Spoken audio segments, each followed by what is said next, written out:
Welcome to Fantastic Fiber Friday. Today I'm going to show you how to blend colors on a drum carder. Now I've got my colors here for one of my basic blends. I've got some teal mohair. I've got some, they call it aqua green Firestar, and I have some, this is actually a blend of two colors, Old Rose and Silver Gray.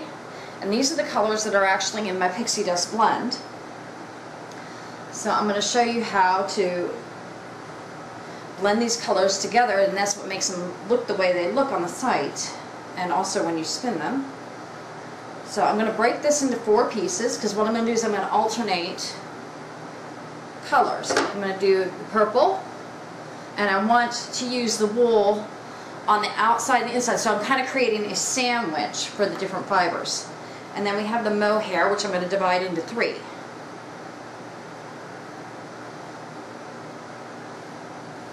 And I'm also going to divide the Firestar into 3, because I'm creating layers. So our first layer is the wool. Turn this down just a little bit, pop that down, and here we go.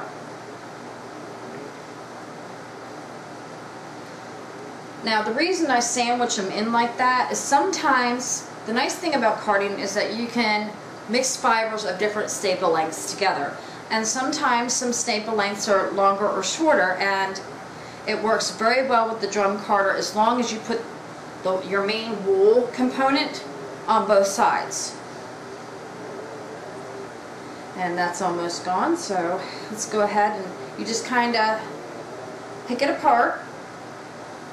They say you should pick it apart to the point where you can read a newspaper through it. I don't quite go that far, but I pick it apart pretty good so it gets put on the roller nicely and evenly.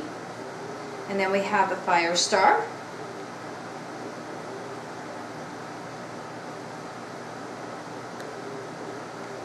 And the mohair is going on there now. I can see the blue. And then we go back to wool again.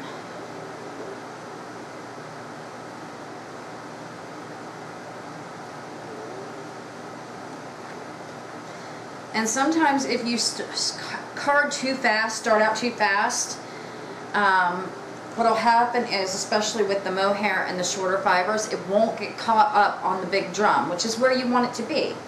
So first time through you go slow. The second time through you can go a bit faster because it's already been carded together once.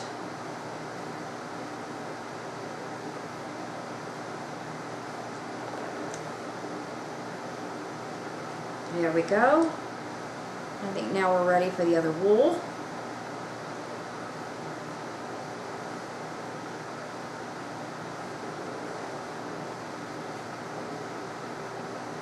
Yeah, when I was doing nothing but making bats all day, my feet started bothering me because I was standing so much. So I actually did get myself a stool that was just the right height, but it has a little lift on it attached to it for your feet, so your feet aren't dangling. Kind of nice. It was much more comfortable to sit at when I was doing a lot of bats at a time, or even when I still do a lot of bats at a time. Okay, we got the second wool on there. I'm going to start the mohair.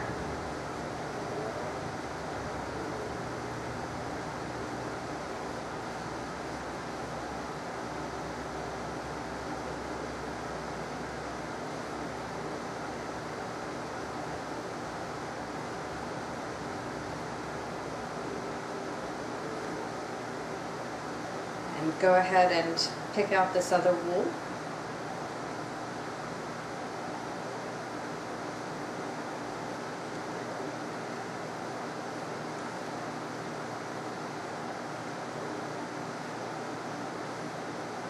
And I don't know if you can see this, but I'm going to try to point it towards you so you can see what's going on.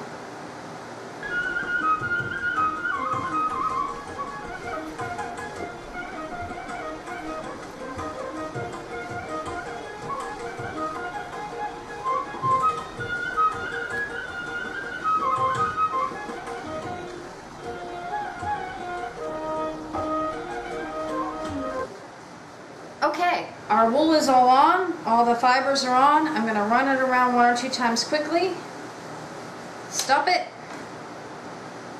and go ahead and take it off.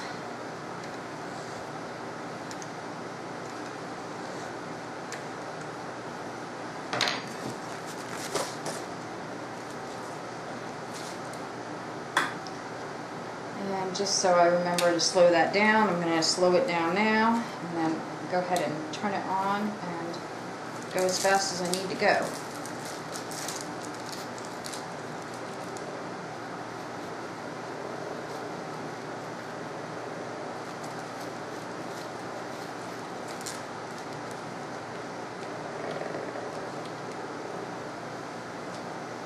Now, I got a few of a little bit of the black that I had on there before from that Welsh Mountain sheep, but I'm just going to go ahead and pull it right off.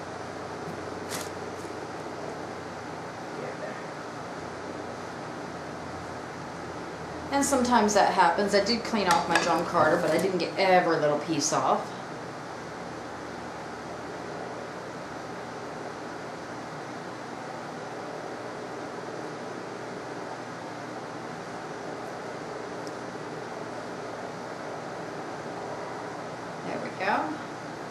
And that's how your bat's going to look after the first time through. There's still a few black strands back here, and I'm going to go ahead and run it through the second time, and the second time we can go a little bit faster than we went the first time.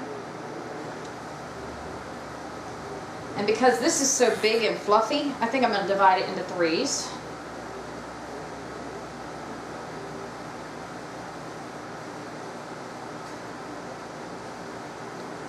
Kind of spread it out a little bit. And you notice I was reaching in, and what I was doing when I was reaching in is sometimes the mohair and the Firestar will sit, oops, slow it down a little bit, it's going too fast, will sometimes sit on top of the liquor drum if I make it a little too thick, and I was just moving it around so it would catch on here. And that's what happens when you go too fast. What happens is you end up with it pulling and then sitting on the liquor drum. That'll happen too. And it didn't catch on the big drum. And I have this a little too wide, so it's trying to wind around my little spindle on this side where it turns. There we go. Go ahead and tear off another piece. And most of my basic blends I run through twice, unless I want something really, really super blended. And then I might run it a third time, but usually twice. Because I want it to be blended, but I want you to be able to still see the colors that are in it. You can actually create a truly homogeneous color where from far away it'll look like it's one color, and then when you get up close, then you see the variances in the fiber. Or even after it turns into yarn, yarn will do that too.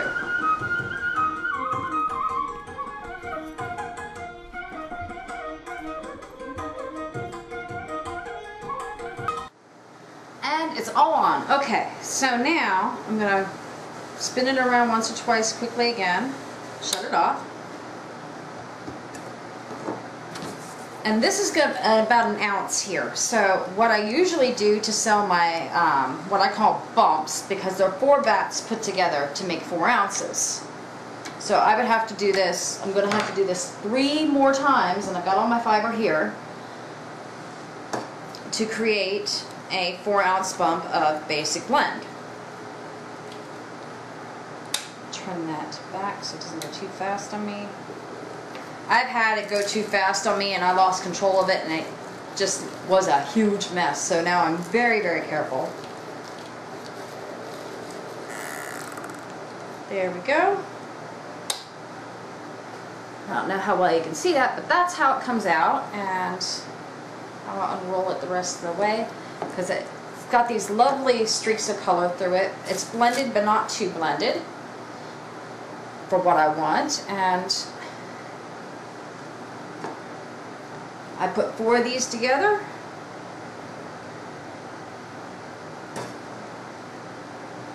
And roll them up to make a beautiful bump of fiber. And that is how you blend colors on a drum carder. I hope you found this informative, and I hope if you decide to try this yourself, have fun with it, play with the colors. This is one of my favorite parts of this job.